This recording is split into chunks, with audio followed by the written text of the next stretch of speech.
Hare Krishna, good morning.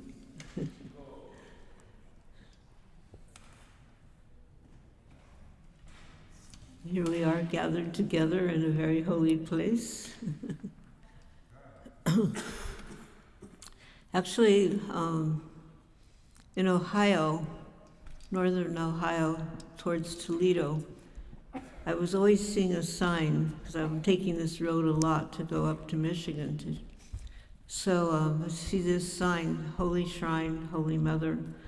But, it's Ohio and it's cornfields, but I saw in the distance, I could tell it was a church, so I thought, let me go one day. After about 10 or 15 years of driving by, I decided to check it out.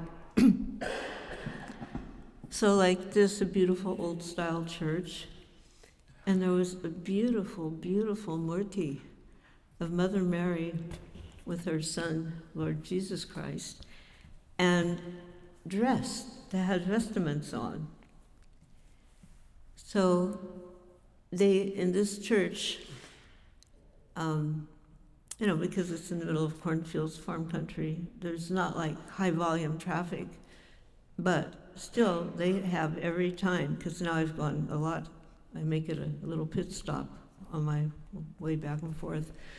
So there's always somebody to answer your questions, and I told them about our deities, how we dress them. And I asked, how often do you dress? So it's generally once a month, unless there's some special occasion, which quite often there is. And then I said, okay, we're dressing ours actually twice a day. And then she said, would you like to see their wardrobe? She took me down in the basement. And the basement is also interesting because this deity was known for miracles. The first miracle was when she arrived on a boat, and all the people went, this is in 1800s, so they didn't have motor cars, they went on their horses, and they happened to be really nasty raining weather, but everywhere the procession went with Holy Mother Mary, it was dry. In the front and behind and on top. They never got wet. So that was an indication that this was not an ordinary deity or icon, as they call them. So she showed me the wardrobe, and each one was very nicely put in a garment bag. And then she explained there was names of countries and names of people. So people from all over the world know about this deity in the middle of the cornfields in Ohio, and they sew for her and send dresses, vestments, So, Hare Krishna. Thank you. They both. Anyway, being in the church, this church reminds me of that church. The beautiful architecture, the windows that are depicting different saints and different occasions.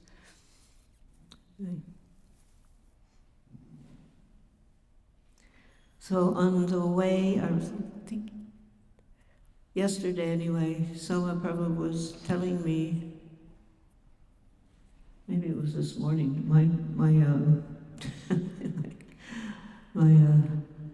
when you're in a festival, it just kind of goes, the days aren't clear, it's a festival, and it's like streaming. But someone was telling me he was here when Srila Prabhupada visited. And he said how usually Prabhupada would be taken somewhere for his morning walk. They would put him in a car, take him somewhere. But he said here, he just opened the door of the temple, walked right down the stairs, and took off, started walking. That reminded me of my first time actually physically seeing Srila Prabhupada, and that was the occasion of his arrival in San Francisco in January of 1967. So heretofore, I had only seen one small kind of headshot because there weren't photos at that point. So it was a photo of him handing his book to some dignitary in India. And we didn't know what was a Swami. We just had our own speculations. And generally the speculation was that the Swami was next door to a magician. He didn't need to actually do anything. It could happen by his mental desire. So the time came for him to arrive, and at the airport there were approximately 50 persons, maybe a little less, a little more. And that was a sizable number considering we were totally unknown at that point. Just a little storefront in New York, and now a little storefront in San Francisco. And to get prepared for this, we did what nowadays if you have some plan, strategic plan. So we had a strategic plan, although we didn't call it that, to introduce Srila Prabhupada to the public in San Francisco. And when we first determined, yes, he would be coming, we didn't know when he would come, and we didn't know where he would come because we hadn't yet found the storefront. But we were passing out flyers that said, "Swami is coming. Chant Hare Krishna," and the mantra, "and be happy." And then we found the storefront, so we said, "Swami is coming next to depart. Swami's coming to 518 Frederick Street. Chant Hare Krishna and be happy." And then finally there was a date, he was coming on this date. So Mukunda had notified people from we called it in those days the press, meant like news outlets, newspapers. There was 2 newspapers there, San Francisco Chronicle, San Francisco Examiner, and then some little underground type of things.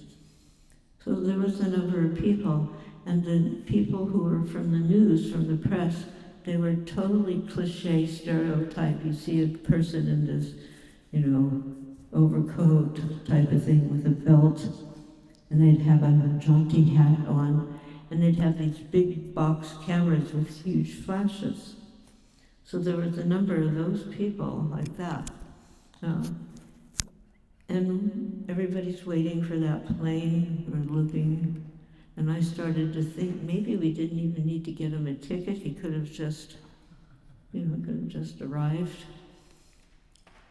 And then I was thinking, we can tell his plane, because surely his plane is going to be really bright and glowing, part of our misconceptions. But when his plane did arrive, he was the last passenger to deplane, and he was bright and glowing. There was no doubt about that. And as he came closer, all of a sudden I realized I was on the floor. I didn't even realize that. And it wasn't obeisances because we did not know about obeisances yet. So I'm on the floor wondering how I got there, and suddenly I looked up and I see these little plastic white pointy toes shoes, as were mentioned yesterday, very used to be common in India. So they were gliding by, so that you'll hear quite often who's gliding. But there's really no other adequate way to express how he moved and how he walked. And everybody was still kind of stunned.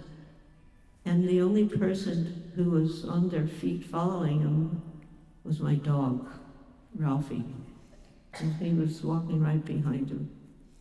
So I thought, yes, the dog was smarter than me. I should get up and follow. And people suddenly started, most people were still standing, but there was the game of statues. You just stop whatever position. So when he appeared, everybody just kind of was in whatever position. Later I reflected on that moment of how it was. I would be on the floor. And then I heard other persons that actually had that same experience. And I think Satyananda Maharaj mentions it in one of his books also. And what I realized from that was because we were so covered over, full of the impurities of our material life and full of the ignorance. And here came this beautiful, pure spirit soul, the Swami, and it pierced through that ignorance for a moment. But there was a physical reaction and ended up on the floor. So following him, and just went right to the car. And then I was kind of foolishly thinking, wow, this is mystical, he knows where to go. But the car had the Hare Krishna Maha Mantra plastered all over it, stenciled all over it. So, and then there was a former student from New York who was soon to become our temple president in San Francisco, Hari Das. There was a Back to Godhead, it might have been earlier this year, late last year, but it featured a story by Satyaraj Prabhu about Hari Das, who as of a few months ago was still living, still alive, in some kind of assisted living place in New York City. So Srila Prabhupada was always a leader, even when it would be in a situation where it could be he might not know where to go, he always knew where to go, and we always knew the best thing to do was to follow him. Hare Krishna. Hare Krishna. Thank you, Malika Devi. Hare Krishna Chaitanya. Next up is His Grace Lord Shakti Prabhu from New Vrindavan. Let's give a round of applause to Lord Shakti Prabhu.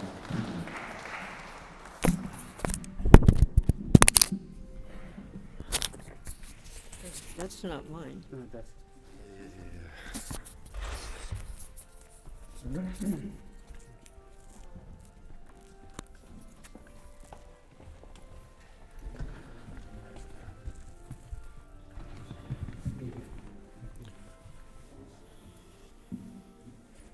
Hare Krishna.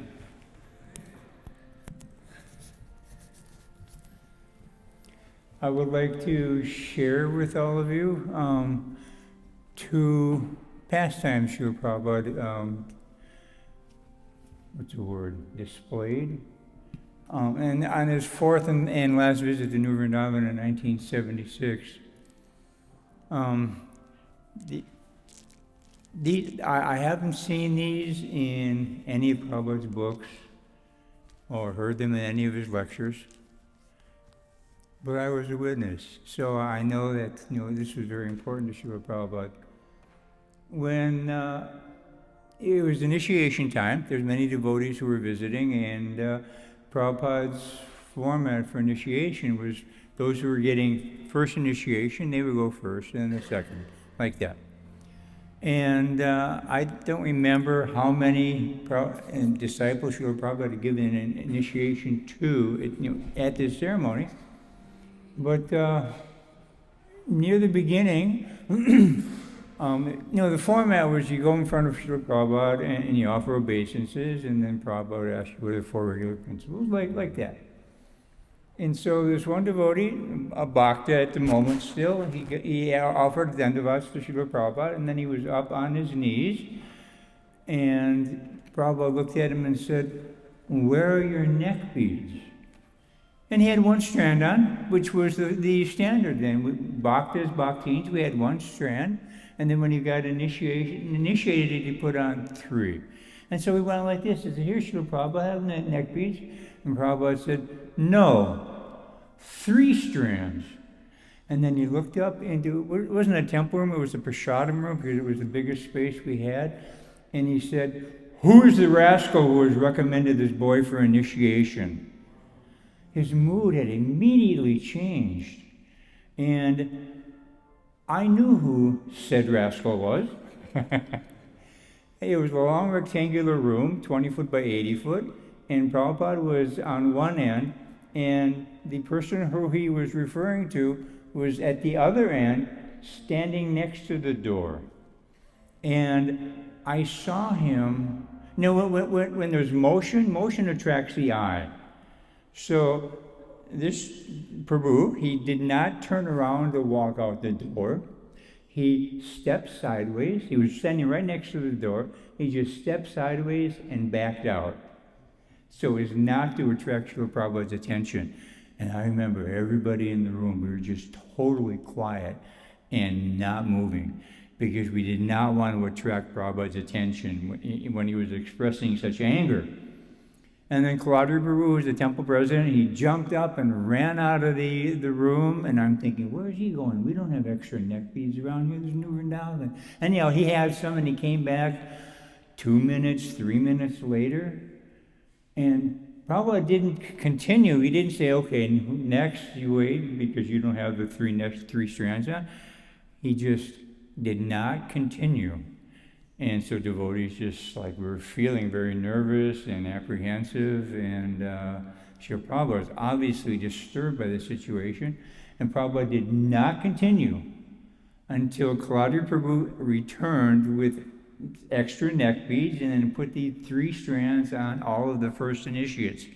And then when he had on 3 strands, Prabhupada continued like nothing had happened. His anger came, and then it was gone. It didn't linger like it does with me. And anyhow, that was very instructive.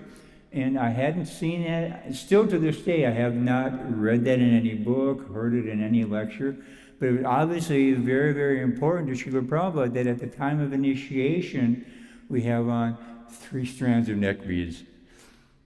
And then another pastime that he also displayed in New Vrindavan, I believe it was when he had first come, his initial darshan, of that visit. Like I said, it was his 4th visit in New Vrindavan.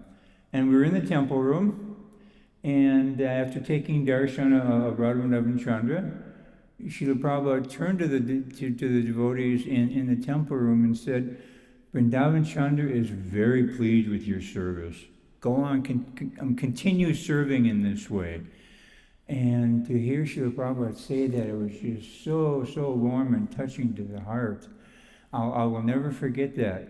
And another thing that he said at that same time was he said, Krishna is pleased 100 times more by the most simple thing. And I believe he was referring to a flower.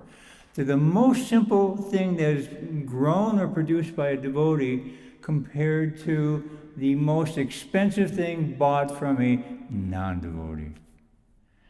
So to me, that was very, very instructive. Prabhupada wanted us just to whatever abilities we had or didn't have, we don't let that be a limiting factor. We just do our best and offer it to Krishna, and Krishna is very happy with that. Krishna is not concerned with the how valuable it is according to material calculations. That Krishna is very pleased by the efforts of the individual devotees, that we utilize whatever God-given skills we have, even if they're very, very minute, and we just do things and serve from our heart. Thank you very much. Srila Prabhupada ki jai.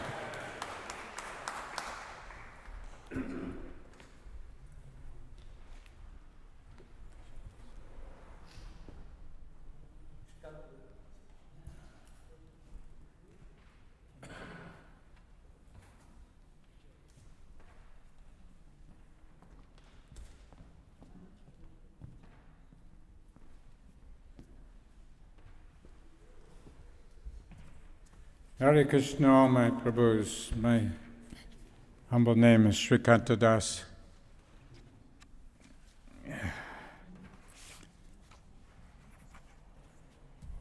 Today, new devotees don't have what we had, which was a chance to see Srila Prabhupada in his physical presence right in front of us. But I'll tell you, in all my time since 1971 with Prabhupada, it was the same for me. My association with Prabhupada was his books. His books, his letters, his tapes. No, okay? Just as Prabhupada once said that Narad Muni very kindly appeared to us personally in the pages of Srimad Bhagavatam. So Prabhupada is there in these books, and the books have great history here in Boston because this was the inception of ISKCON Press, where the books were published for the very first time, including BTG. And Prabhupada said, "This is the big Madranga, the books, the press." And the press, he took a tour here, and he said, "This is my heart." So the history of Boston is very glorious in that respect for what they have done. Eventually that press outgrew the size of Boston and moved to New York and then went to Los Angeles, and I had the great good fortune of all those Boston devotees ended up in LA. The artists and proofreaders and Jayadvaita and Satsvarup and Mother Devahuti. But that was Prabhupada's power. What I've observed of Prabhupada in my lifetime is his potency. When he desired something to happen, then it happens like a miracle. For example, the Chaitanya Charitamrita, let's publish 17 volumes of books in 2 months. How do you do that? You can't even read 17 volumes. But that was his order, so we had to surrender to it. And I was there and was blessed to be part of it. I modified a tape recorder so that I could listen to the tape at triple speed, that I had to dictate to check. But all around me, people were doing amazing things, painting all the original art for the CC to do in that very short time. So one thing that I've come to learn is that when Prabhupada instructs something, the power to do it comes along with. So Lord Chaitanya's instruction, for example, to save the entire world and have temples in every town and village, that's doable. That can happen. A couple other little pastimes. Prabhupada in Ratha Yatra, I don't remember the year, it might have been 73, 4. He's riding in on the cart. But before then, we're in Gold Gate Park, and there's thousands of people who have come to see the festival. But they're all sitting around talking and jabbering and ignoring us who are up on the stage doing our version of kirtan.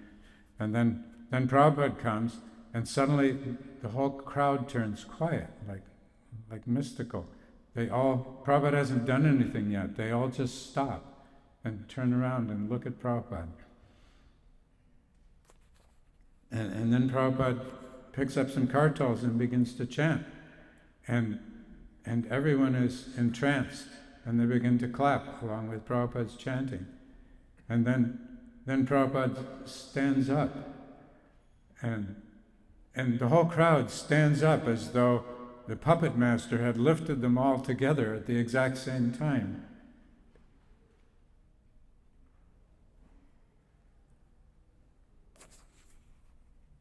And then Prabhupada starts to dance, and the crowd is dancing.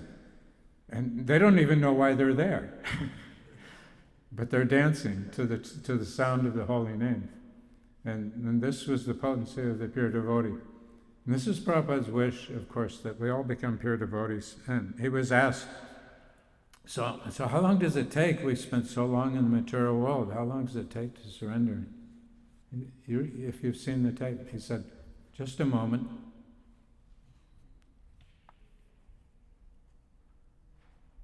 Just agreed. We saw Prabhupada a lot in Los Angeles. He would come. I remember he was offering, it was Srila Bhaktisiddhanta's appearance day, and he was offering the arti. And before then, I don't know how it was everywhere else, but when it came time to offer the flower, and the flower is on the tray on a little plate, and we would pick up the flower from the little plate and offer the flower in our hands. But Prabhupada did something I hadn't ever seen before. He picked up the plate with the flower on it, and held the plate with the flower and offered it this way, and I'd never seen that before. And of course that became the standard. One other time that was memorable, 2 other times when Prabhupada sat down, came in to give his class, and it was right after Spiritual Sky Incense Company, it was headquartered in Los Angeles, had gotten this big new computer. And Prabhupada had to tell us, so, do not be meditating on the computer, because I was. And another time he came, he had been away for a while, and he came and he sat down, and we were all expecting, I don't know why, we were expecting some great news, like the world had changed, and Prabhupada sat down and he said, so there is nothing new. Chant Hare Krishna, rise early, read Bhagavad Gita, Srimad Bhagavatam, chant and be happy. But the last thing just that I want to say is that we should believe firmly in our hearts that Prabhupada's words and desires, just by his desire, if we cooperate with that desire, then we'll see even more miracles. ISKCON is Prabhupada's miracle, but it has the opportunity to take over the world. It truly does, and to save the majority of the people who Prabhupada said this was what he wanted more than anything, is to save suffering humanity so that everyone can go back to Godhead. Jai Srila Prabhupada, Jai Shri Krishna.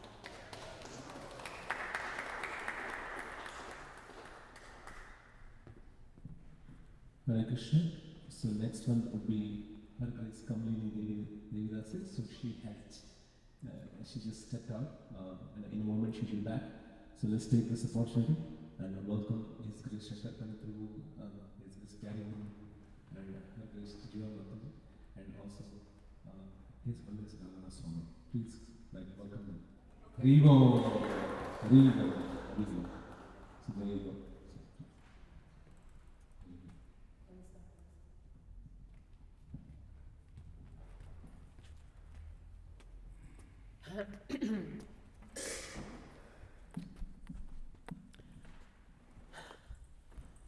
Om Jnana Timarandasya Gananjana Shalakaya Chakshur Unmilitam Gena Tasmai Shri Guruve Namaha. I just want to speak a little bit about Hare Krishna Airport because it is a testimony, thank you, of devotees who gave their life to pleasing Srila Prabhupada through book distribution. I think most of you know why it's called Hare Krishna Airport. Anybody not know? Everybody knows? So, well, in case you don't, when Srila Prabhupada visited Chicago, and in the old days, we used to, now they don't have lockers anymore at the airports for obvious reasons, but in the old days there were lockers so people could put their suitcase in, if they had time for their next flight. And so there's a whole row of lockers, and Prabhupada said, what's in those? And the devotee said, that's all your books. Because there would be devotee, I lived in Los Angeles too, they would go like at midnight or 1 in the morning when there's no traffic or anything, and fill up all the lockers with books. So in the morning, you just would pick up a key. You go to the Sankirtan office and get a key to a locker, so you never had to carry your books out with you.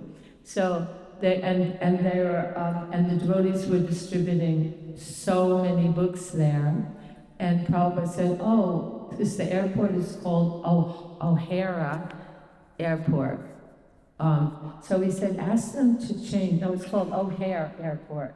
So ask them to change the name to Hare Krishna Airport. So Tripurari Swami went, and he went to the office. There were 2 rows of desks. He said, who's the head manager? They said him there. So he just went, and he said, my spiritual master asked if you can consider changing the name of the airport to Oh Hare Krishna Airport. And he just said, okay, I'll consider it. And then he just walked out. He said, I can imagine the laugh they all had by that, but still, if you don't ask, the answer is definitely no.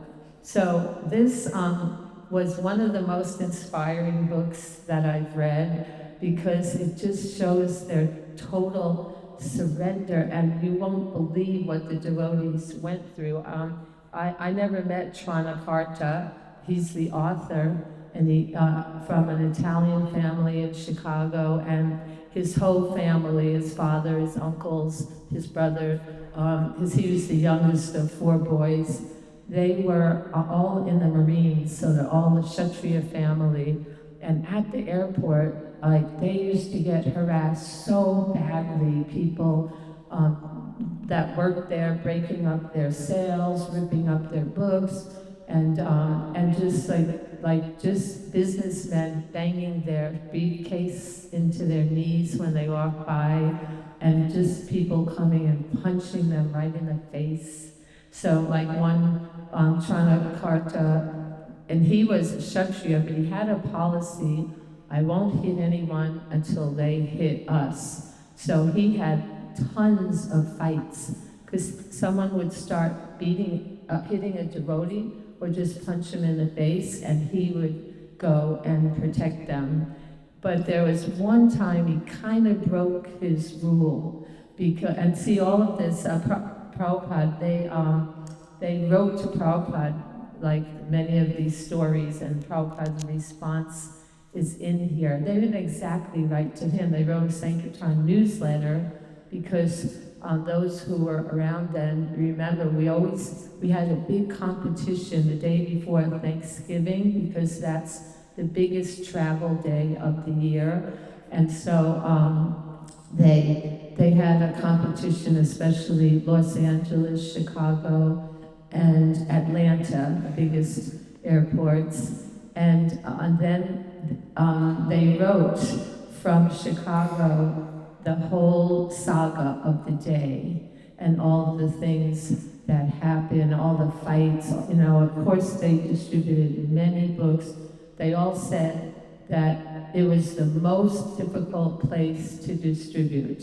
But so we see the amount of surrender. But one of my favorite stories is there was one group there were three men, and there were many other groups also proselytizing and trying to convert people, and so passing out. So there was a group passing out pamphlets for nuclear power, and they used to harass the devotees so badly, you know, and Chana said, why do you always bother us? We don't bother you. But they would just try to break up all the sales. So then one time, it was very crowded, and Chana just went and hit him, as he was walking by, hit him with his shoulder, and there were a lot of people, so nobody saw that, but they saw. He nicknamed him String Bean, because he was very tall and skinny.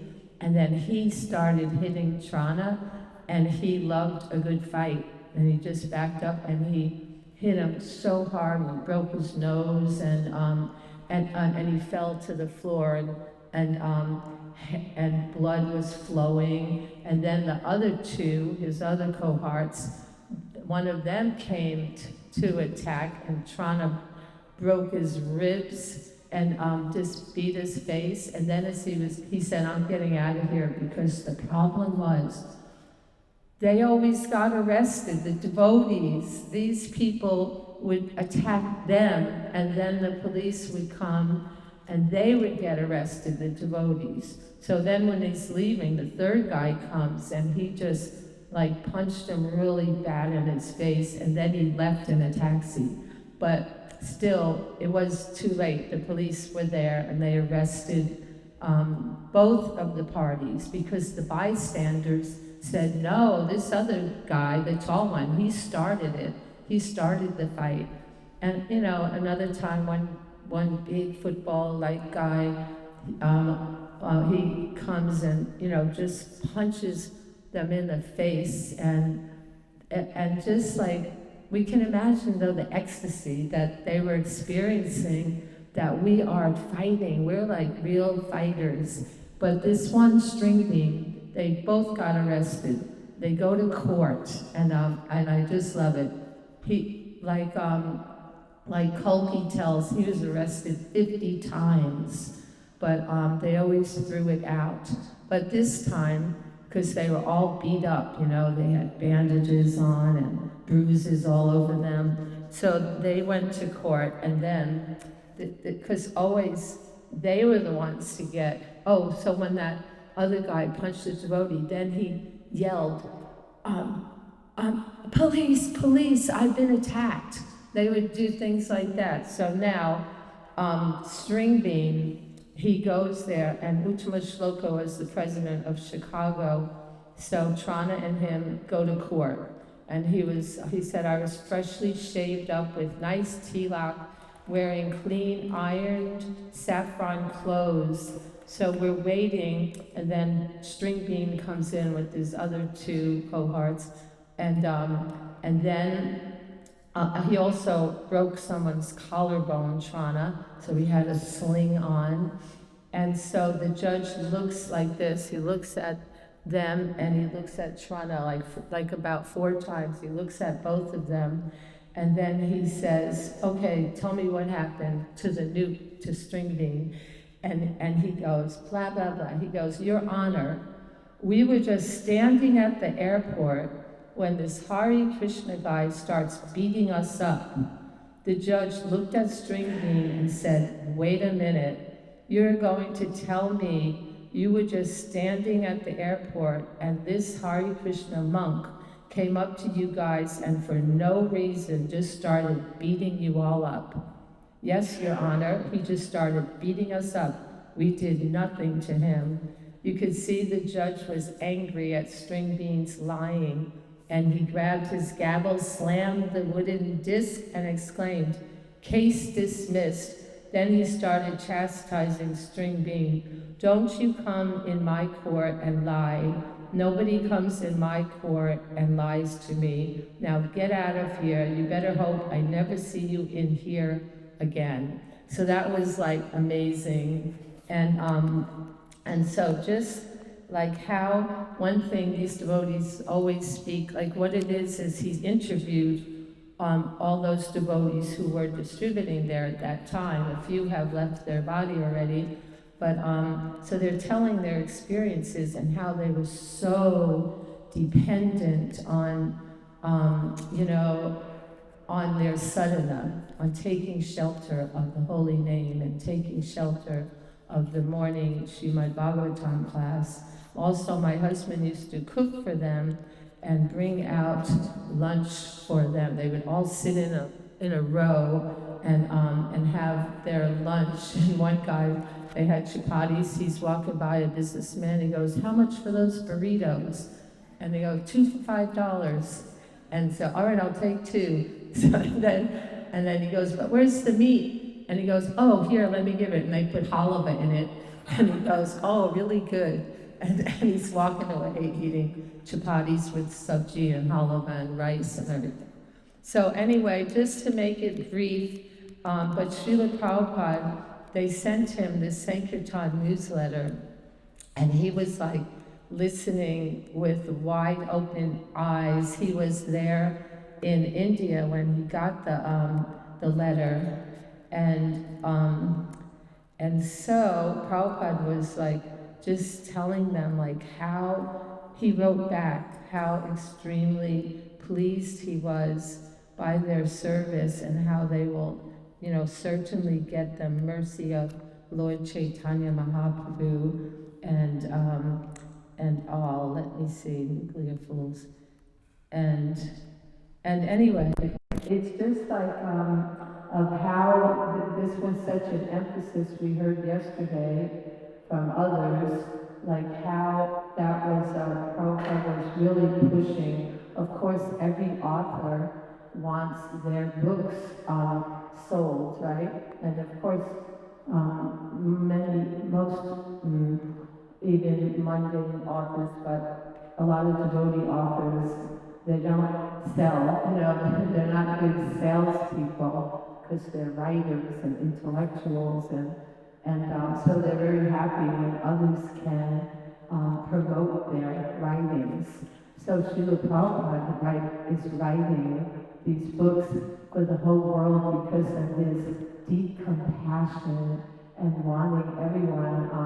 I just read the 7th canto, the very first verse of the 7th canto, all about, it's about the modes of nature and how Prabhupada's like, we want to give everybody a chance to rise or raise themselves to the mode of goodness, because otherwise, like passion, it's just so much unhappiness and just pursuit of happiness, and at least goodness, there is a sense of expanding. He said knowledge expands from goodness, but then in ignorance there's nothing, it's just total unhappiness. But how much concern for the welfare of humanity that Prabhupada was to write all of these books so that others can learn, wow, who am I, and what am I doing here, what's the goal of life? So it's simply out of his compassion and service to the Guru Parampara. So I only brought 2 of these books and nobody bought one yet. So anyway, thank you very much, and I know we have little time. Oh, you're saying say more? Oh, yeah, say more. Others know other people? Okay, so, like, there's many different, oh, no problem, instances, and,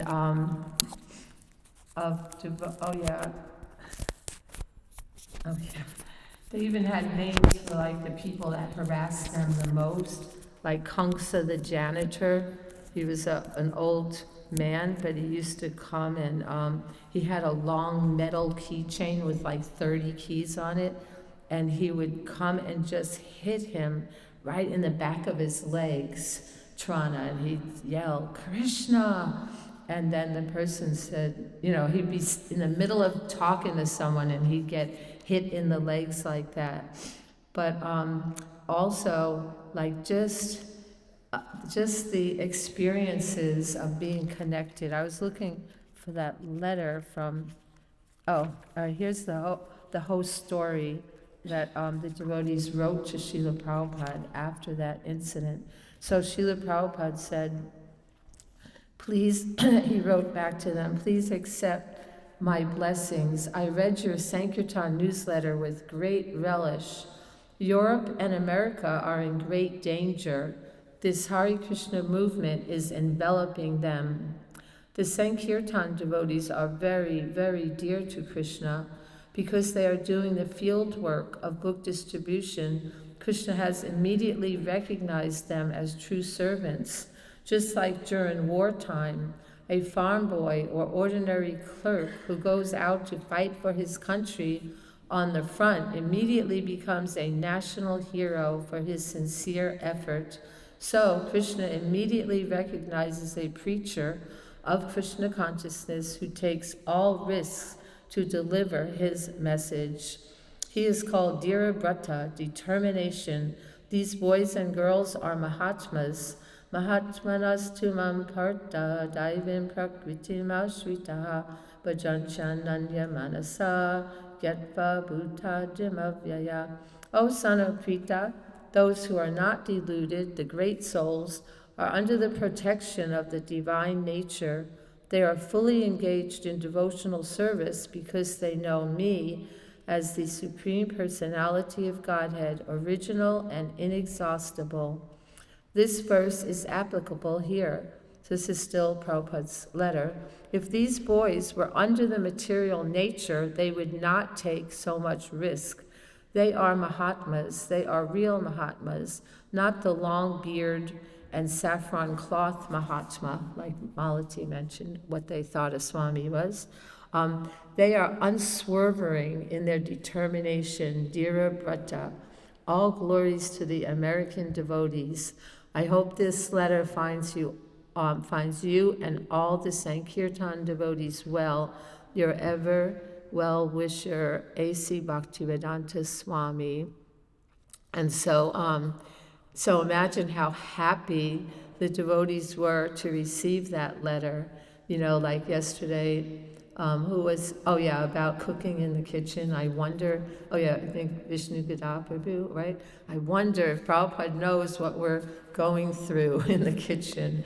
You know, that's like grueling. I hear over here, it's really like we see how many preps they're making for so many devotees. It's a tremendous. So here, the devotees know, Srila Prabhupada he knows what we like in the Sri Upanishad. Please remember all that I've done for you, thinking, is Krishna even noticing? But of course, being omniscient, of course he's noticing everything. So they were very happy. And then, Trana Karta, he wanted to go to India, but he never got to go. He was there for 3 years in Chicago, and then finally he got to go.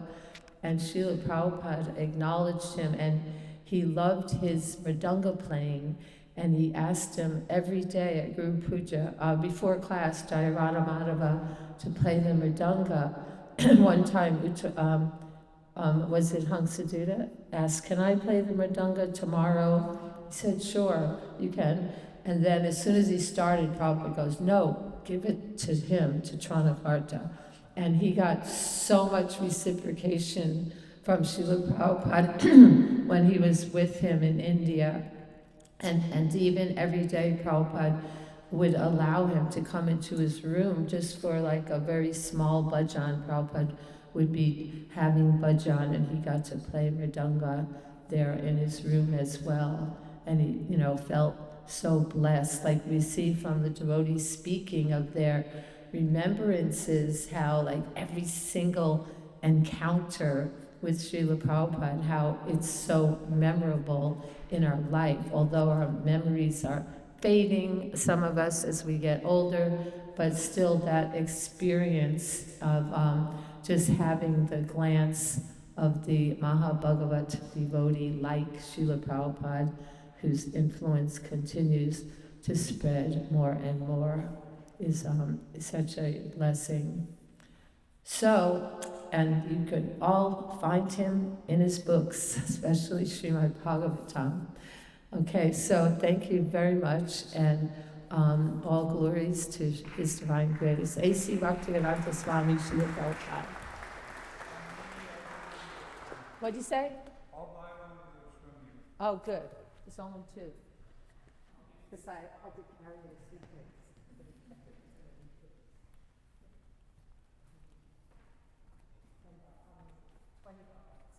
That's what he charged me. I told him that's expensive. Okay. Hare Krishna.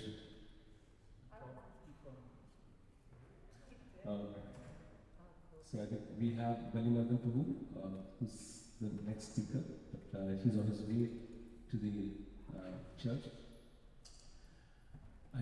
My always fall back. I didn't yes. Our very dear. So I would like to request him. So Prabhu, Balinadan Prabhu, can you please come? Yeah.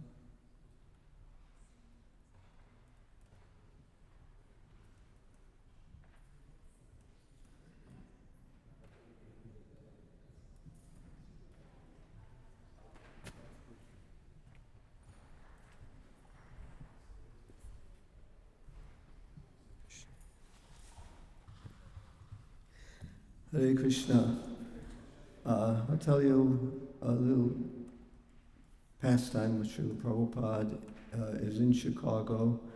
I was on a morning walk with Srila Prabhupada and a lot of other devotees, of course. And I was right next to Brahmananda, and it was kind of right in the front, right like in the second row almost. And we're walking in the park, and I see somebody is standing on their head, doing yoga. And I'm thinking, what is Srila Prabhupada going to say? We're going right by him. What is he going to say? What is he going to say? He didn't say anything. And then we're walking, Prabhupada's talking about, because people were fishing, and he's saying how artificial it is that they're fishing. Another fish just comes and eats a fish. This is so artificial. You have to have a line, you have to have a hook, you have to have, it's just not, it's not natural. He says these people, they're like animals. All these, he was comparing a lot of, other than devotees, they're just like animals. And then there was some person came, and he walked up to, he was like jogging, and he saw that Srila Prabhupada was the main person in this big, huge group, and he wanted to say something. So he runs up and he says, "How come some of you have these sticks and the others don't?" And Prabhupada just looked, and Sudam said, "Srila Prabhupada, he wants to know what these sticks are for." And Srila Prabhupada said, "To drive away the dogs." And Brahmananda turned and said, "I always wanted to know what these were for." Drive away the dogs. Then we went a little further, and Prabhupada, he was going to sit down, and Sudam immediately took off his chadar and put it, before he sat down on the bench, put it down on the bench, and he sat on his chadar. This is just some of the things. There's a lot more things, but my memory is fading, so I'm going to go to another time with Srila Prabhupada, which was, this was in New York. We were distributing books upstate in New York, and I found by distributing books, I really seemed to get more mercy than a lot of other devotees in getting Prabhupada's association. So we saw somebody walking with a bead bag, and this was in the early 70s. I was actually part of the Boston Temple at the time, and I never see anybody walking with a bead bag, not dressed as a devotee. And I went up to him and talked to him, and he said he was just in New York, and he saw Srila Prabhupada, he's in New York. And I said, "Really?" He said, "But he's leaving today." So I called the New York Temple, and I didn't say I'm a devotee. I pretended that I just was somebody interested, because they used to like to keep Prabhupada all to themselves, and they didn't want anybody to know he's there. So I called up and I told them, "I heard that your guru was in town or something." And he said, "Yes, he's leaving today." I said, "Oh, when is he leaving?" And they told me. So I immediately, at this time we were dressed in karmi clothes, distributing books. So I was the van leader. I went and picked up the different devotees in different places, and we started driving really fast to New York. And at one point, there was a car. There was a lot of traffic too, and there was a car stopped right on the highway. And I don't know how, but by Krishna's grace, we just went up to the car, moved over, and went back. Didn't hit any cars. We kept driving. In the van, devotees changed into their dhotis and kurtas, because we couldn't go in front of Prabhupada with karmi clothes. No one would do that in those days, unless you had no choice. So we all got on our dhotis, and we pull up to it's time for me to go. Anyway, we pull up to the temple, and we're waiting we parked right, like the Prabhupada's car was there, and there was several cars, and we parked there. And then Prabhupada Shrutakirti was there and brought out Prabhupada's bags, and he stood up where Prabhupada's bags were. And I ran up and asked, can I carry Prabhupada's bags? And he said, no. But I completely understand. At the time, I was a little upset, but I could understand. He's responsible for Prabhupada's bags. He can't let anybody else touch him. And so to make I'm going to going to eliminate a lot of the story because I have to go, but I'm just going to tell you, the deities, Prabhupada in the morning, apparently he said the deities look very beautiful. So they had ISKCON press there, and they took a picture of the deities and then they developed it. There was no like computers where you can just take a picture and print it up. And they developed it, they framed it, and then when Prabhupada came out, of course we all thought it was basins. As Prabhupada got in the vehicle, he's sitting in the passenger seat by the window, and they gave him the picture of Radha Govinda, and he put it to his head, and he looked at it, and then we started driving, and there was Prabhupada's car and two other cars, and the car we're in, and we're following him to the airport. And then one of the cars got out to look at Prabhupada, and I filled that spot so no one else can get in. So it was Prabhupada's one car and us. And one devotee was saying how you should go and see, let's go see Prabhupada. I said, no, we have to follow in his footsteps. So I kept following. And anyway, there's a lot more to the story, but I have to go because someone else is speaking, and I'm just filling in just the extra space. If there's extra space later, I'll finish. Hare Krishna. Thank you. Thank you. Thank you very much. May I request Shankar Pandit Prabhu to please briefly speak? So until Shankar Pandit Prabhu walks over to the microphone, let me welcome His Grace Balimartha Prabhu, who has just arrived. So please welcome him by loudly chanting Rivo. So after Shankar Pandit Prabhu, it's Balimartha Prabhu who will speak.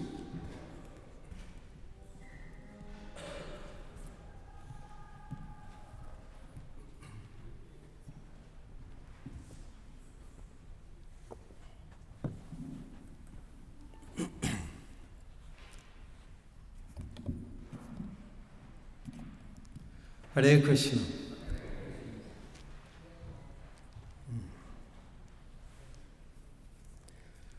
Om Jnana Timirandasya Jnananjana Salakaya Chakshu Unmilitam Jena Tasmai Sri Gurave Namaha.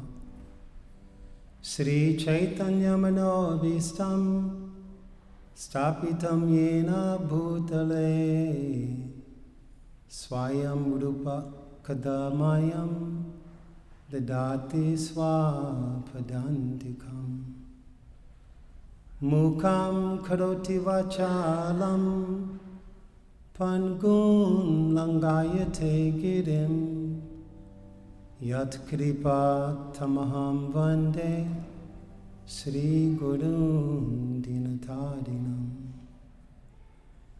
Namo Mahavadanyaya Krishna Prema Pradayate Krishnaya Krishna Chaitanya Namne Gaur Twise Namaha.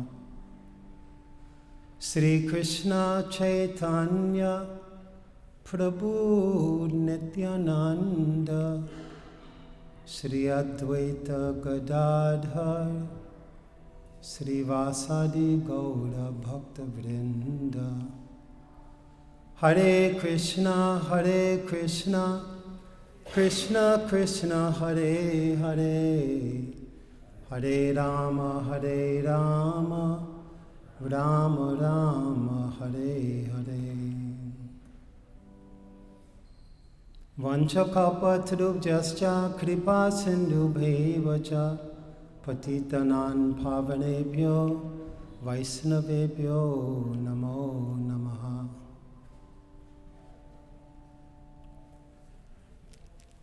This is a very, very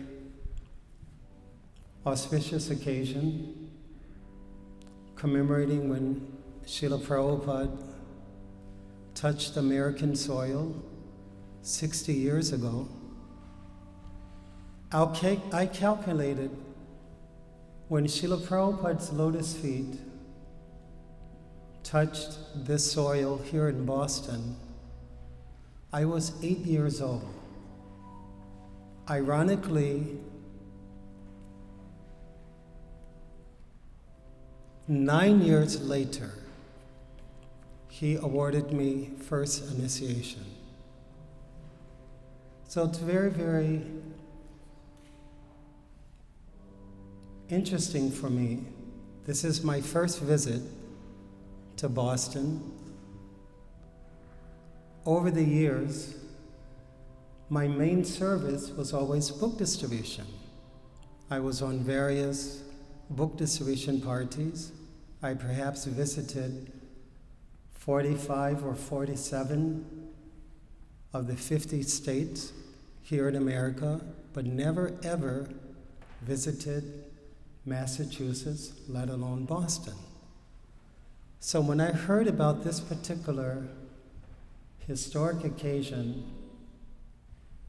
internally my heart became very, very attracted to come.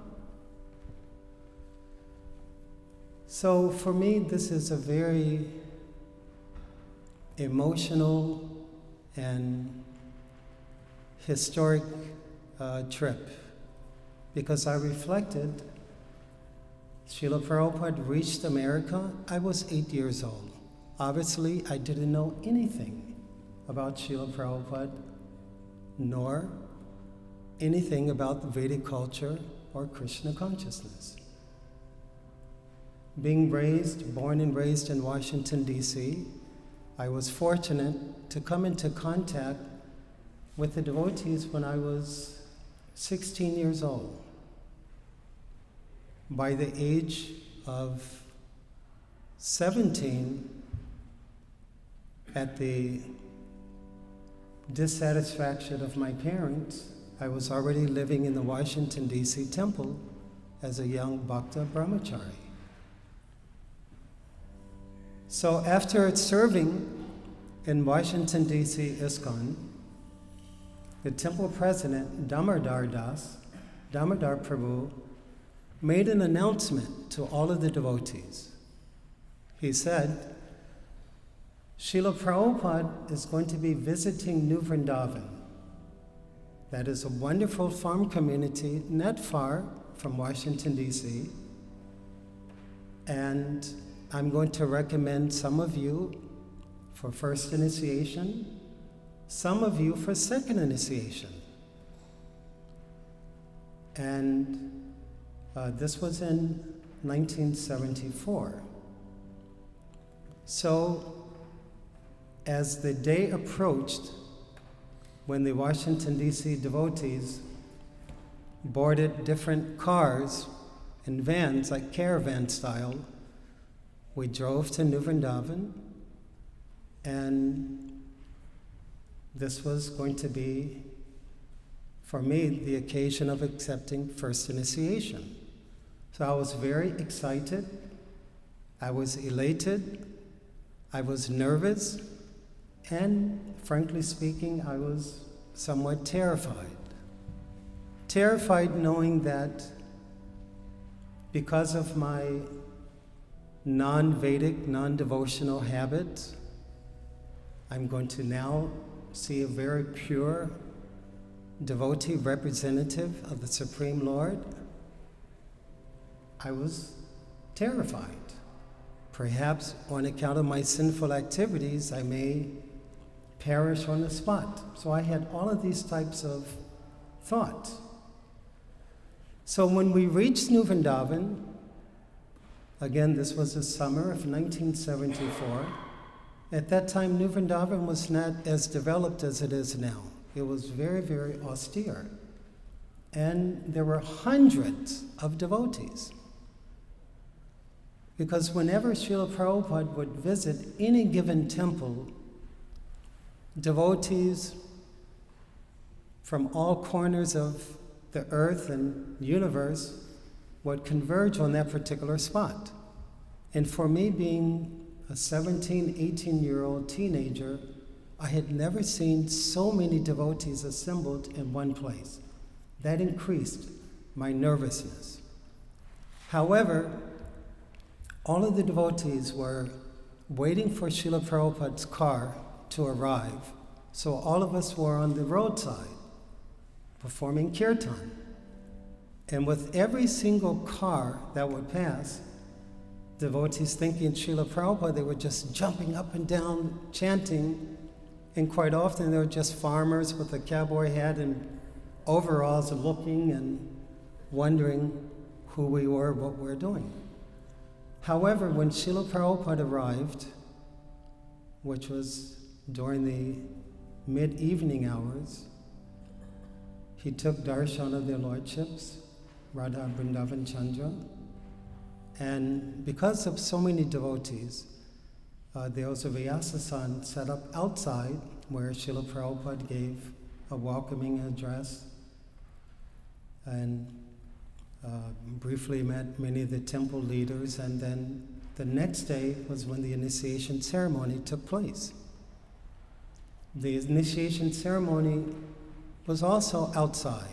Hundreds of devotees were in attendance, and all of the candidates were informed when you approach Srila Prabhupada's Vyasa-san, recite his pranam mantra loudly so he can hear, and then let Srila Prabhupada dictate everything else regarding the procedures. So when I was called, my bhakta name, I went up in the midst of all of these devotees. Srila Prabhupada sitting on the Vyasa-san was flanked by many sannyasis like Vishnu Jan, Brahmananda, so many others. And I was also very much intimidated just by this scenario. So I offered my Dandavat pranams, and in my mind I thought I had recited my pranam mantras loudly. So when I finished offering my obeisances and sat in front of Srila Prabhupada, one of the sannyasis said, Srila Prabhupada didn't hear you. He didn't hear your pranam mantras. Offer your obeisances again and recite his pranam mantra loudly. I started sweating. I was very, very nervous. So again, I offered my obeisances, and I must have blurted out loudly Srila Prabhupada's pranam mantra. And so when I got up, it was obvious that Srila Prabhupada heard me, and at that moment, my mind became a fog. Srila Prabhupada naturally asked me the 4 regulative principles, and as he handed me my beads, he said, your name is Shankar Bandhadas. And I didn't understand. One, his accent, and he said it very fast, and I was just satisfied that I was still living. So I thanked Srila Prabhupada, offered my obeisances, and walked away. So one of the Prabhus from the Washington, D.C. temple patted me on the back and said, Jai, you're initiated. What is your name? I said, I don't know. He said, well, why didn't you ask Srila Prabhupada? I said, I wasn't going to ask Srila Prabhupada anything. So they looked on the sheet of paper that had our bhakta names and the initiated name, and the devotee said, oh, your name is Shankara Panditas. I said, well, what does that mean? So this Prabhu, he started scratching his head, trying to understand the meaning. He said, well, Shankar is a name for Lord Shiva, which it is. And he said, Pandit means, like teacher, scholar. So I said, my name is Shankar Panditas, the servant of Lord Shiva, who's a Pandit. That Prabhu said, I don't know. And I asked other devotees over the years, and they just, yes, it's the name of Lord Shiva. One devotee said it's the name of Shankaracharya. So it wasn't until many years later, when Srila Prabhupada translated some of the volumes of Chaitanya Charitamrita, I saw that, Shankar Panditas was one of the devotee associates of Chaitanya Mahaprabhu in Jagannath Puri. And then I became very, very happy. And on the spot, reading that, I said, Jai Srila Prabhupada, now you have revealed the meaning of my name as the Das, the servant, to this particular associate of the Lord. And I will just share this other point because I know our time is quite limited. In 1976, I was distributing books in New York City with a different traveling party of book distributors. We're distributing books in Manhattan, Queens, Harlem, so many places.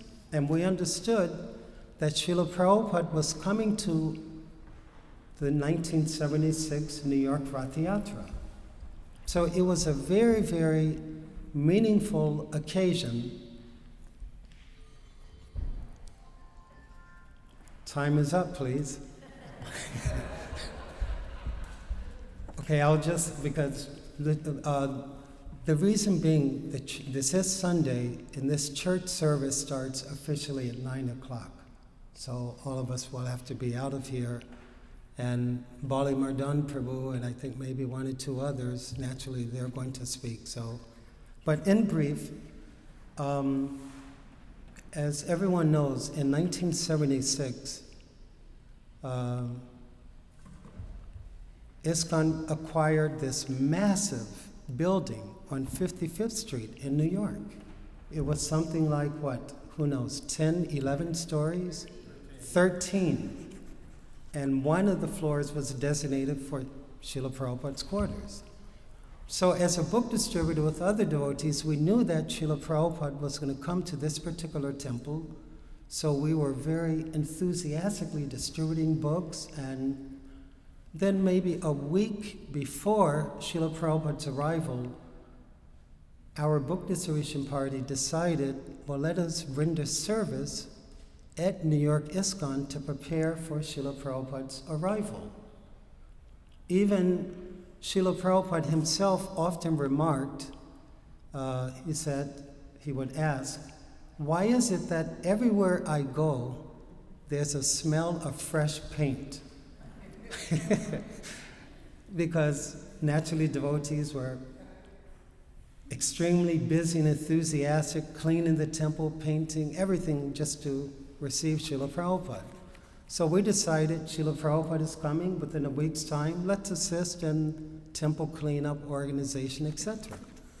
So the temple president of New York ISKCON at the time, Adi Keshava Swami, he appreciated the service that our book distribution party was doing, and he said to me in particular, when Srila Prabhupada stays here over the weekend, would you mind being one of Srila Prabhupada's guards?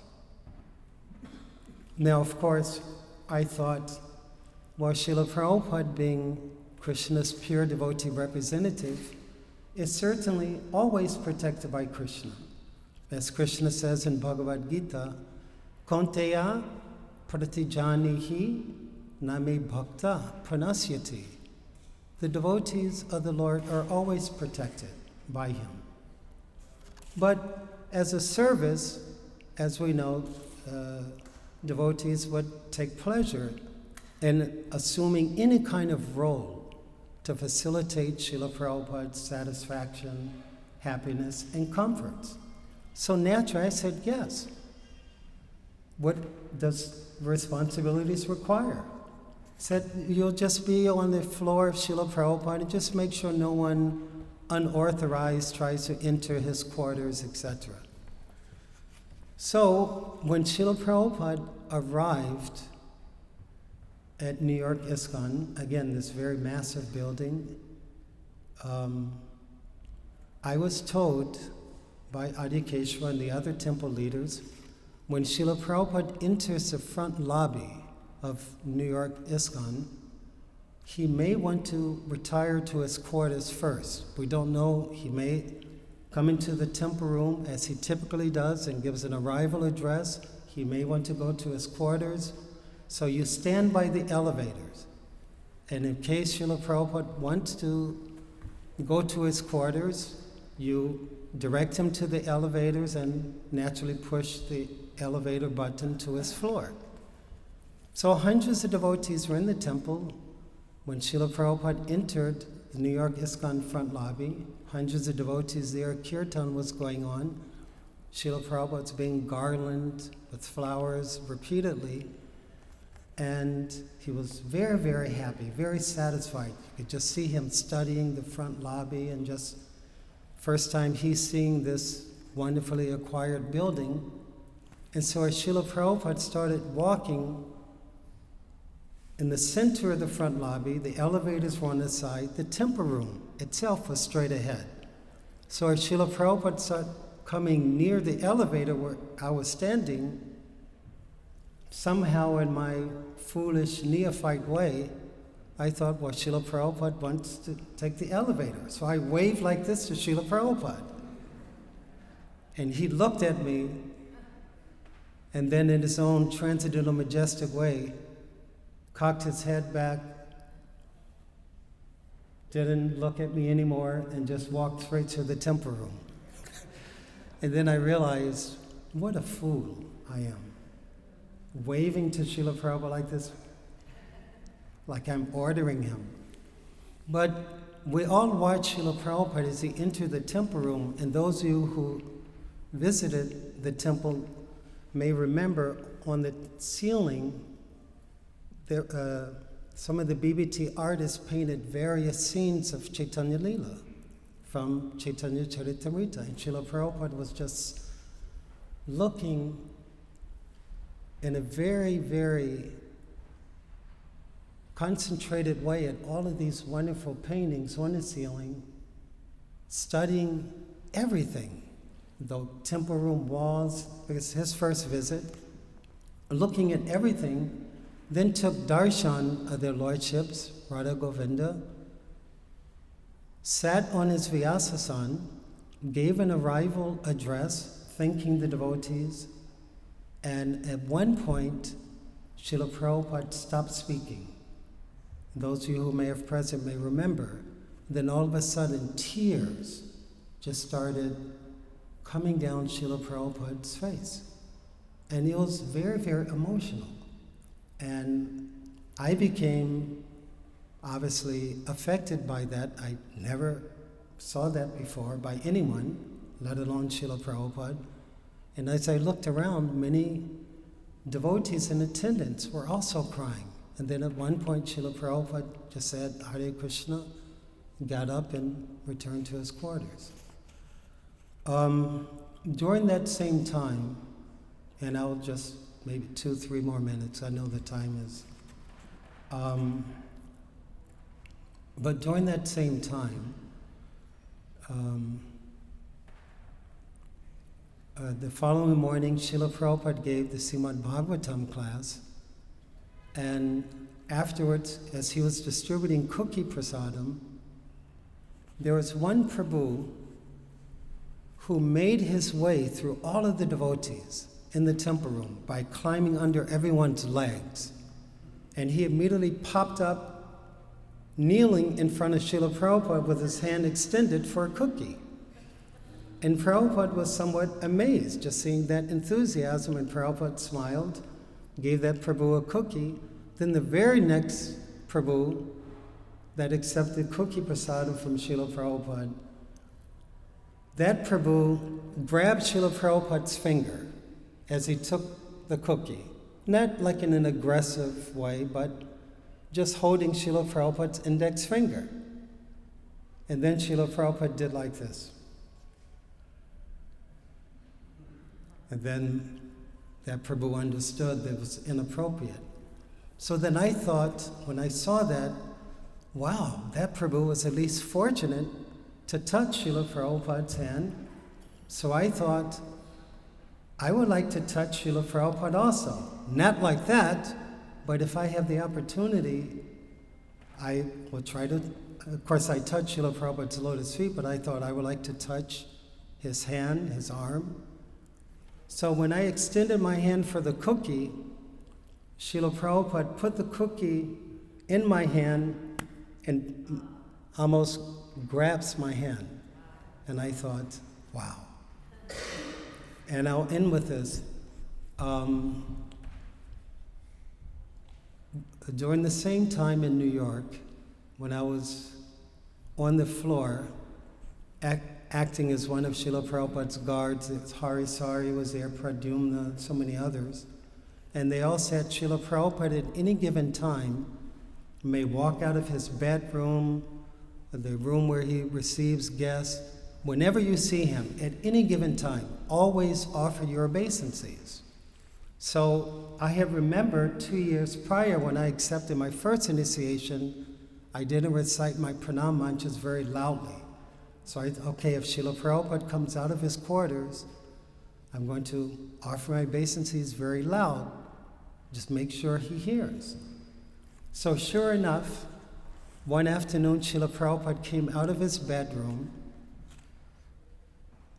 on the verge of going into a room where he was going to receive some guests. So some of Srila Prabhupada's entourage, they immediately offered their obeisances, and then I offered mine, because it was a small corridor, small narrow corridor. So I offered my Dandavad pranams and very loudly said my pranam mantras. And Srila Prabhupada just stood there as I was reciting my pranam mantras loudly. And then when I got up, obviously he remembered everything, and he looked at me with a big smile and did like this, Jai. So Thank you. Let's give a big round of applause to you. Hare Krishna. Jai. So we are very short of time. The buses have started arriving, and the Shalom is also ready. Please be seated. Please be seated. We have a very special guest. We haven't heard from him, and it's been many, many days. I was trying to have his Grace Balimadri Prabhu. So dear Balimadri Prabhu, please. Hare Krishna. Please give him a round of applause. Let's welcome him. He deserves it. Please once again. Hare Krishna.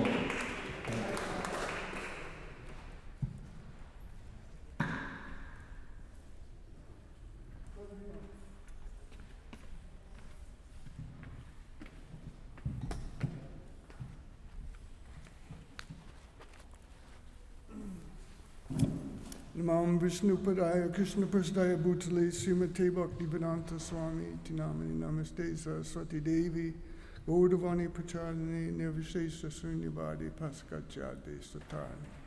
All glory Srila Prabhupada. I was trying to think of what to bring to your attention, because out of Prabhupada's causeless mercy, I had so much association with him, even though most of my time in ISKCON was spent overseas. But there was, the mind is a funny thing. Can you hear me? The mind is a funny thing. Remembering things from 50 years ago can be a difficult task, and sometimes you can't do it. But there are certain things that happen in your life that are imprinted in your mind, and when you think about them, it's almost if you were experiencing them again. They make such a big impression. So I decided to, pick out a few points that were imprinted in my mind, at least, and might have some significance to our being here today. And I'll try not to talk about myself, because this is all about Srila Prabhupada. So when I took initiation from Prabhupada, he was in Montreal, and I was at 26 2nd Avenue, where I joined in 1968. And you kind of, from the devotees there, you kind of imbibe a love for Srila Prabhupada, because that's all they talked about. Prabhupada this, Prabhupada said this, Prabhupada did this. Everything was Prabhupada. So I had to travel to Montreal because he had gone to India, and there was a problem coming back into the U.S. with his green card. So he was staying in Canada. And, it was very fortunate, actually. I met Hansaduta Prabhu, and experienced his great kirtans. And at the time, Srila Prabhupada was lecturing on the 7th canto about Prahlad Maharaj, was extremely important to him. But when I they had me have a meeting with him, my first darshan, and it was really, it was like an otherworldly experience. Actually, Srila Prabhupada, he opened up the spiritual world, a portal, you could call it, to the spiritual world in the material world, allowing access to that spiritual realm that, some people Shakespeare called the undiscovered country, the other side of life after death. So it was a great experience. But when I met Prabhupada, it wasn't like I was meeting him for the first time. It was like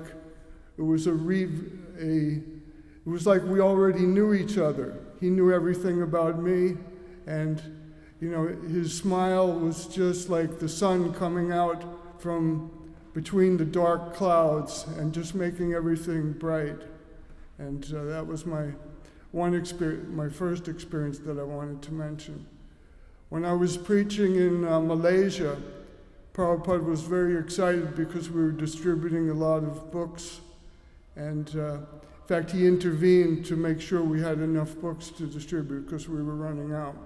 But he personally traveled to Malaysia from India because he was very excited about the preaching there, and even he seemed to be quite, he was in his 70s, I believe, and Malaysia is very hot, and at that time, air-conditioned cars were very rare, and he wanted to travel. We had set up meetings in about 3 or 4 cities, and he traveled by car, and it was very exhausting because the heat was just very oppressive. So in the back of the car, I was sitting with Prabhupada, and he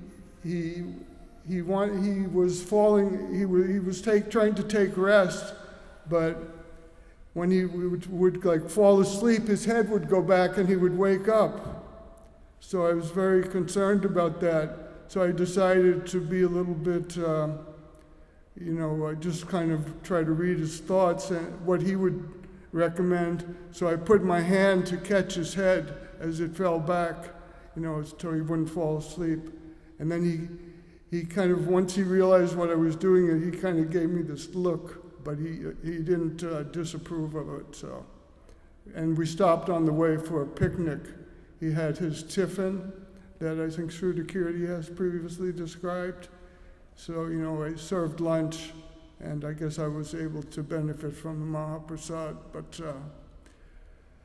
after that, Prabhupada had come to Malaysia with the Radha Krishna deities for the Sydney temple, which and he carried them on the plane with his servant Vagwan. They were about this high.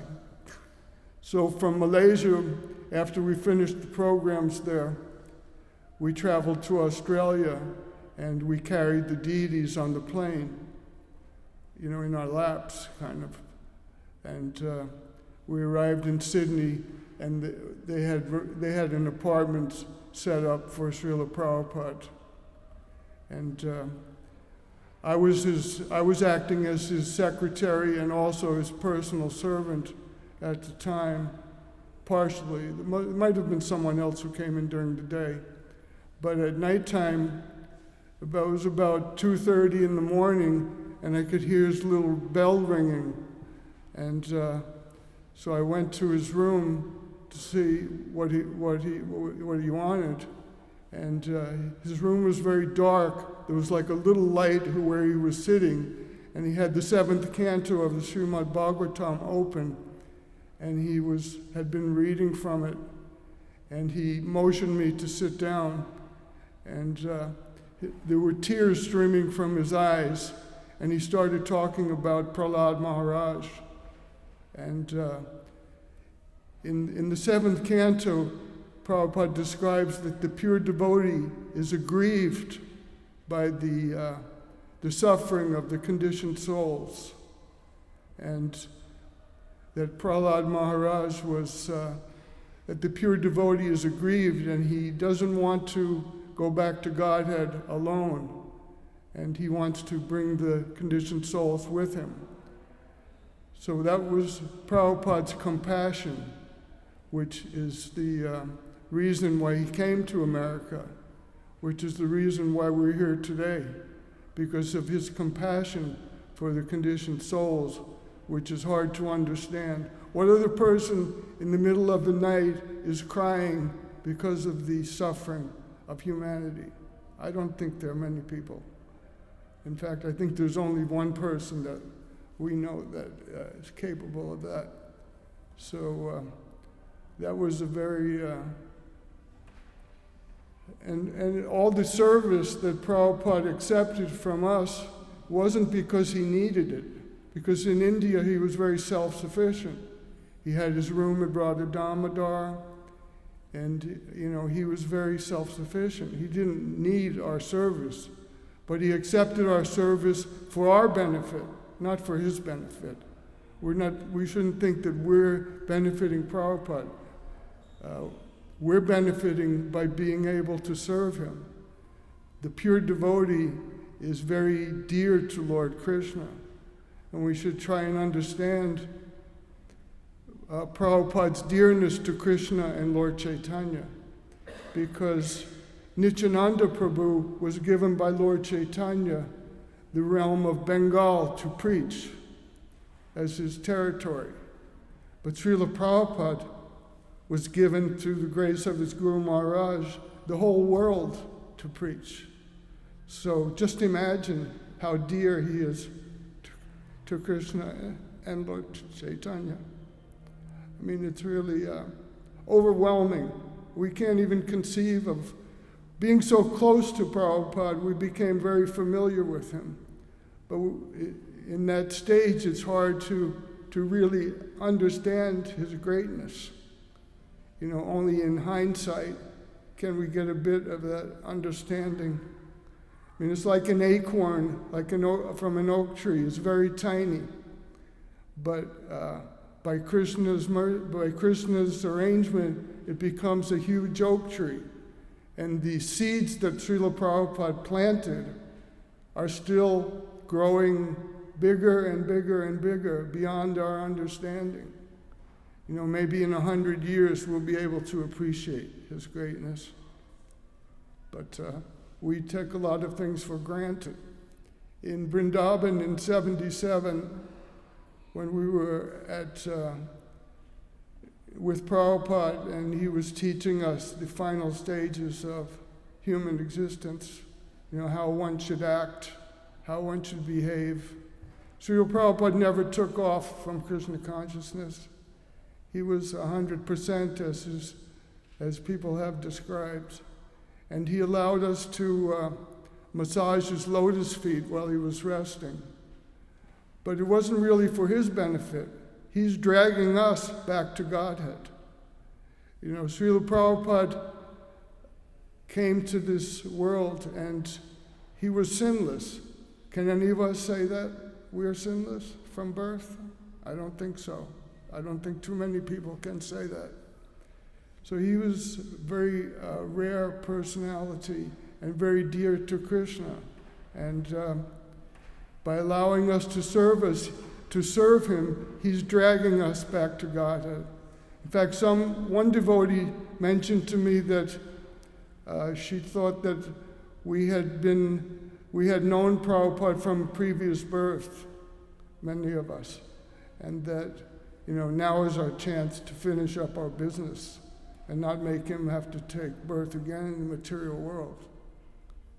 So those were just the main points that I wanted to mention. And the more we glorify Prabhupada, people think that, some people there used to be like they called it a Gopi club or something, they gave it different names, about the pastimes of Radha and Krishna, and thinking we could advance to that stage so easily. But actually, the mercy of of Krishna is only available through the medium of the spiritual master. And the more we concentrate on the spiritual master and feel his potency and come into contact with him, because he's still here, more potent than ever, the more realization we'll have, and by his grace, we're able to achieve, advancement in Krishna consciousness, which is the goal of the human form of life. So, that good?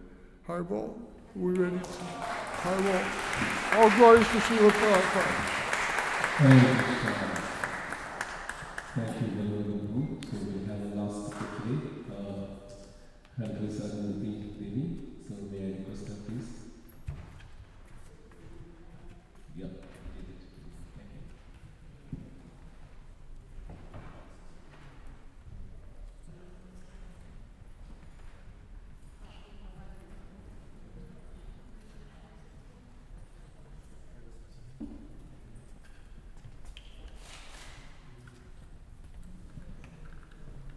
Yeah, after this talk, then we will discuss for the breakfast next in the Thai shop, and then after that we'll have a buses.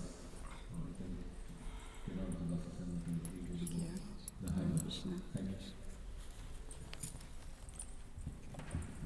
Hare Krishna.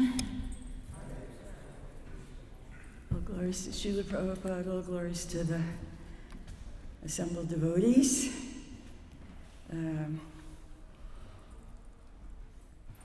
I think I just have like a few minutes what to say in a few minutes. I'll just let you know, I first saw Srila Prabhupada in Tompkins Square Park, and that I would say that's the first of many miracles that happened in my life. I grew up in the Bronx, and as a teenager I used to go down to the city all the time, and I often went to Washington Square Park. So that's where I was one weekend, and I started talking to somebody in the park, and this person brought me to Tompkins Square Park. I'd never been there in my life, never heard of it. And there was Srila Prabhupada chanting Hare Krishna in the park, and I joined in. I was 17 then, joined in the chanting, and he spoke also, and I just walked away, kind of forgot about it. I thought I forgot about it. But all kinds of synchronicity happened after that. All kinds of things happened, like I turned 18 just after that, and I had an opportunity. I wanted to leave home as soon as possible. You're legally allowed to leave your parents' home when you're 18. So I moved. I had a place to move to in the East Village, and it turned out it was right near the Temple of Matchless Gifts. So I was often passing by there. Anyhow, I don't have to skip a lot of details. And it took about a year and a half of going through certain things in my life. I had to go through some suffering in my life. And eventually Krishna, I got led to chanting all the time, started chanting all the time, and after some intense suffering, I turned to Krishna. I actually thought LSD was the answer that I was looking for, and but I had a really bad LSD trip, and that brought me to Krishna. I had a realization, and so I joined the temple. I was actually at the San Francisco temple once. I don't know if Malati was there then. That was my first Sunday feast, the most wonderful feast. That was in the summer of '68. You were probably in London then. Anyhow, I moved back to New York joined the temple in New York City. Ramananda was the president, and he was attending there. He suggested I go to Boston because there was, I think it was the first Brahmacharini ashram of sorts. So that was a big decision for me because I had some material desires, such as I wanted to travel cross country. That was like a big desire I had, and I told myself, just go to Boston, try it out. If you don't like it, you can always leave and travel cross country. So I went, came here to the first temple. It was another kind of storefront, like the one in New York City. And there was 4 brahmacharinis. It was me, Saradia, Rukmini, and Janava. We were the brahmacharinis. And then there was Jadharani and Satsvarupa. So Satsvarupa, he asked me what do I know how to do. He was trying to find some service for me to do. All the other women were painters. So he asked if I knew how to paint, and I didn't. Do I know how to cook? Not at all. Yeah, I named different things, and finally he said, do you know how to type? I said, yeah, I took typing in high school. So he gave me his service. He passed the service on to me. And that was transcribing Srila Prabhupada's books. That's how I started doing that service. I'll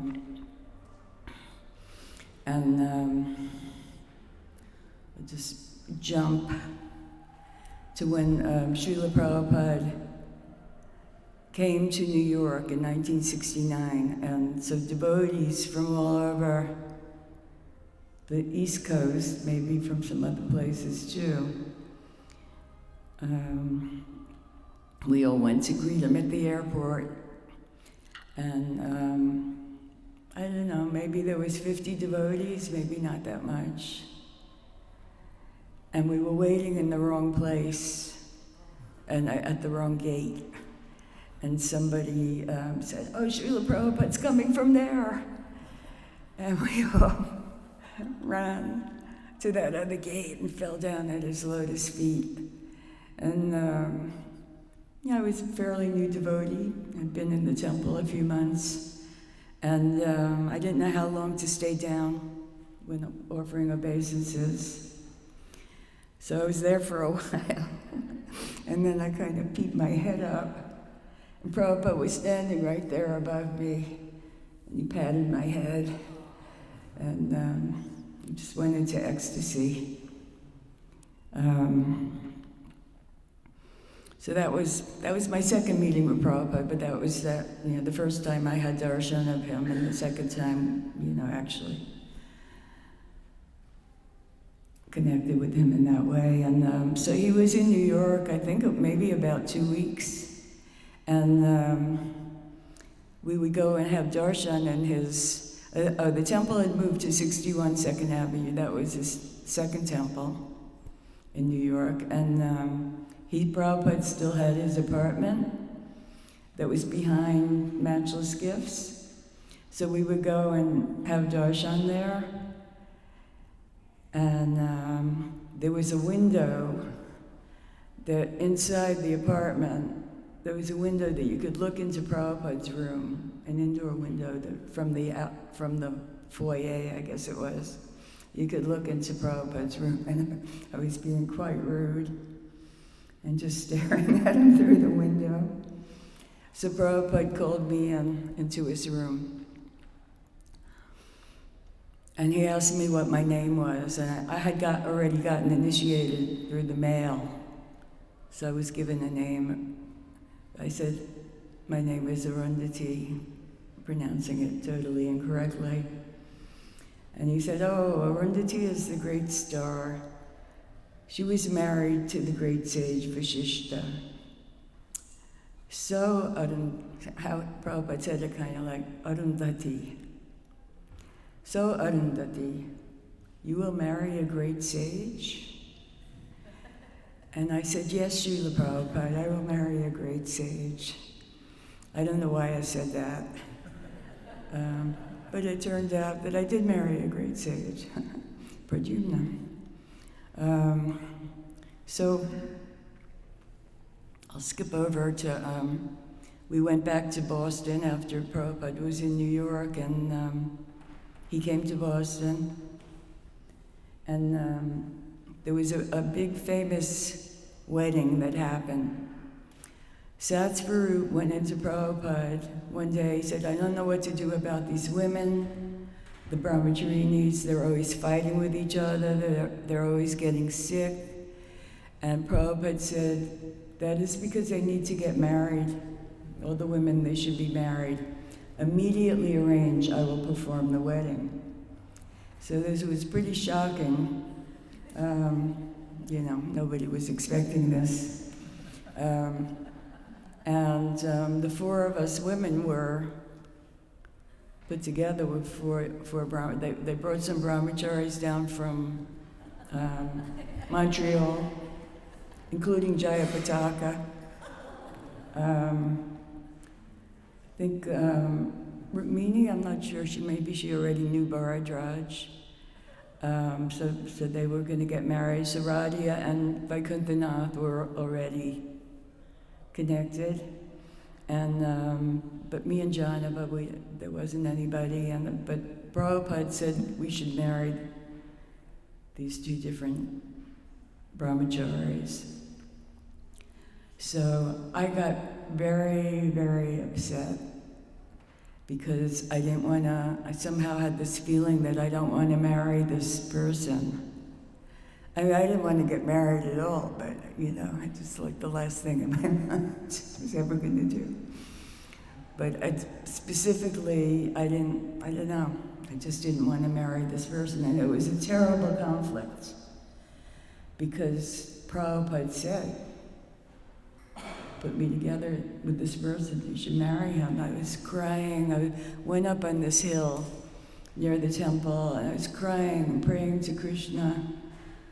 What should I do? I was terrible conflict. I went back down to the temple. Satsvarup saw I was very upset, so he brought me into Prabhupada. And he said to Prabhupada, Arundhati is upset, she doesn't really want to marry this devotee. And Prabhupada said, that is all right. Nothing is by force in Krishna consciousness. If you do not want to get married now, you can get married at some later date. So I was very relieved. And I remember I said to Prabhupada, I heard from Rukmini that Upendra is a nice devotee, maybe I could marry him. He wasn't there, he was all the way in Seattle. Prabhupada said, as far as I know, Upendra wants to remain brahmachari, but if you can call him up and ask him, and if he wants to get married, then you have my blessings. So Satsvarup and I called him up, and he was in shock. Everybody was in shock about this. And he thought about it. He called back the next day and said he didn't want to get married. So Prabhupada, I think it was 2 days after he said everyone should get married, he performed that wedding. So the 3 couples got married. And then Prabhupada left Boston.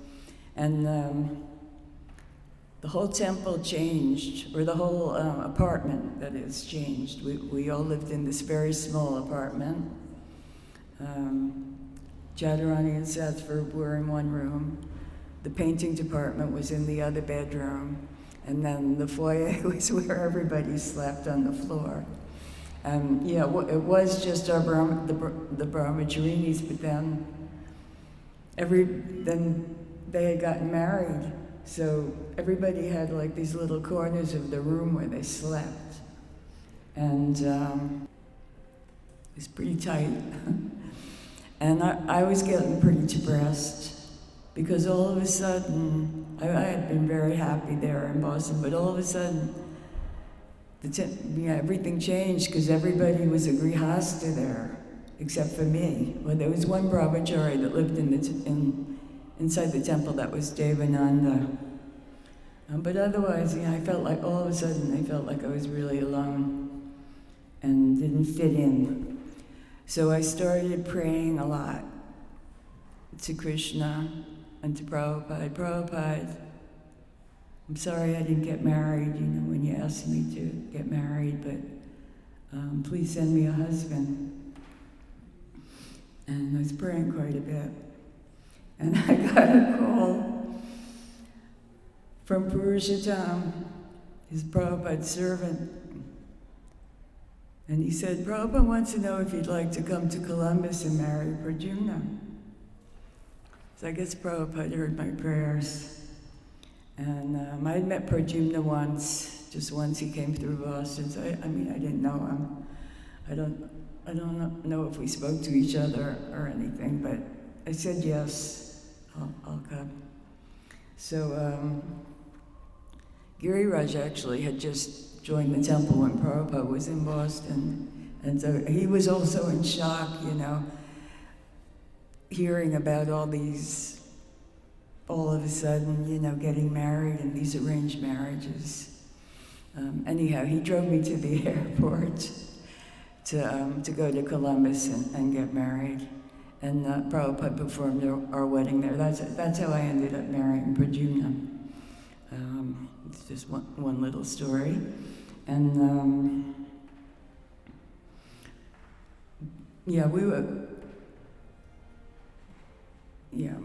when we were in Columbus, Prabhupada told Pradyumna to buy this composer machine, an IBM composer machine.